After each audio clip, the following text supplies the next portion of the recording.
नमस्ते बच्चों, कैसे हैं आप? चलिए आज फिर एक नई कहानी सुनते हैं। बच्चों, ऐसा कहा जाता है कि जब इस संसार में अधर्म बढ़ जाता है, धर्म की हानि होती है, तब श्री नारायण अवतार लेकर इस पृथ्वी पर आते हैं। हमारे यहाँ पर विष्णु के 10 अवतारों के बारे में कहा गया है। उसमें से 9 अवतार हो चुके हैं और 10वां अर्थात कल की अवतार होने वाला है। आज हम प्रथम अवतार मत्स्य अवतार की कहानी को जानेंगे। एक राजा थे जिनका नाम था सत्यव्रत। बड़े ही दयालु थे, बड़े पुण्यवान थे। एक दिन वह सुबह सुबह सूर्य को जल चढ़ा रहे थे। नदी में से जैसे ही उन्होंने अपनी अंजुली में पानी भरा तो देखते क्या है, अंजुली में एक छोटी सी मछली थी। उस मछली ने कहा, राजा देखो, मुझे दोबारा नदी में मत डालना, नहीं तो ये बड़े बड़े जीव जंतु मुझे खा जाएंगे। राजा को दया आ गई। उन्होंने उस छोटी सी मछली को अपने कमंडलू में डाल लिया और उसे लेकर वह अपने राजमहल में चले गए। देखते क्या है, वो मछली कमंडलू से भी बड़ी होने लगी।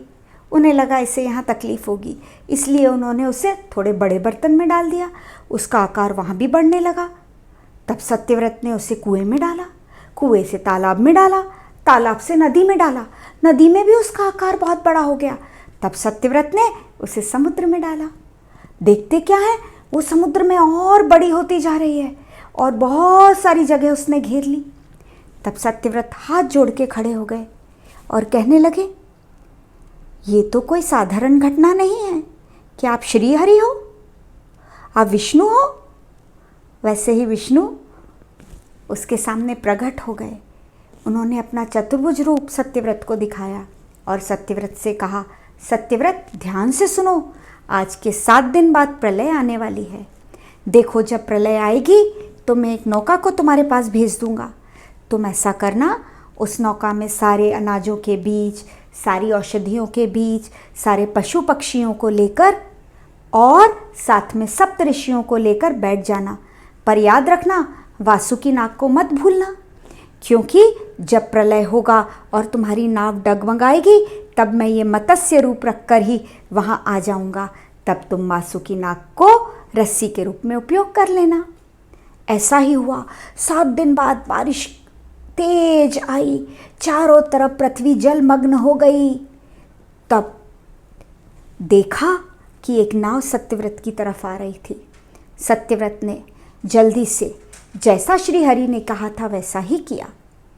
जब नाव डगमगाने लगी, तेजी से हिचकोले खाने लगी, तभी उन्होंने देखा कि एक सुनहरी मछली चली आ रही है। सत्यव्रत ने तभी वासुकी नाग को लिया और उसकी पूंछ से अपनी नाव को बांधा और अगले सिरे को ले जाकर उस मछली के सींग से बांध दिया। वह मछली उस नाव को सुरक्षित दूसरी जगह पर ले गई और जहाँ पर पानी नहीं था, पृथ्वी थी।